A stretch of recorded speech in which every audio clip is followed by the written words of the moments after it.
especially having now having a daughter myself, and like just the questions, like you think. Is that Imogen's 3 now, isn't she? Yeah, she's 3. And Just we've turned got 3. Evelyn, who's a few months. Oh wow, I didn't know you had 2 kids. Yeah, I haven't quite been able to get Evelyn out in the garden, rolling around the mud yet. I think she might be slightly too little for that. But I always say about Olive, because people always say, "Oh, what's the youngest age that you can get kids into garden?" I was like, "Oh, when Olive was like 2 months old, I put some seeds in her hand and she throws some seeds out." There's a picture somewhere of it. There's a picture of me just going like that. I'm like, "Yeah, tick." Yeah, that's done. That's done.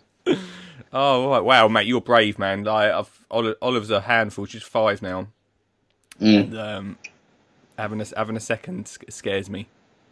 I was hoping that you were going to tell me it gets easier. But Yeah, when they're 5, it's fine. New challenges. Well, my mate Jace, he's got his son is 2 now, and when I was the first out of all my friends to have kids. Yeah, and same. Yeah, yeah. So no one realises, do they? No one realises the pain that you have to—not the pain, the joy that you have to go through.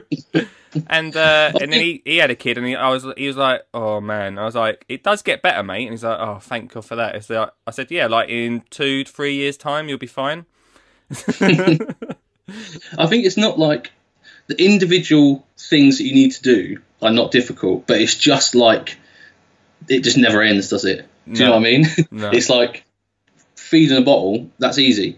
But when you're doing that and 10 other things all day, every day, that's when it's like it just drains you, doesn't it? But also, when they're a little baby, I mean, it's kind of come across a bit sexist actually, but the dads generally, it's not really about the dads. It's about the mums, innit? The mums are like when you first have a kid, no one's really bothered about the dads. It's like mum and baby. That's all it's all about. But it's when they turn like 3 is such a good age because, like you say, they are well inquisitive. They ask questions about everything.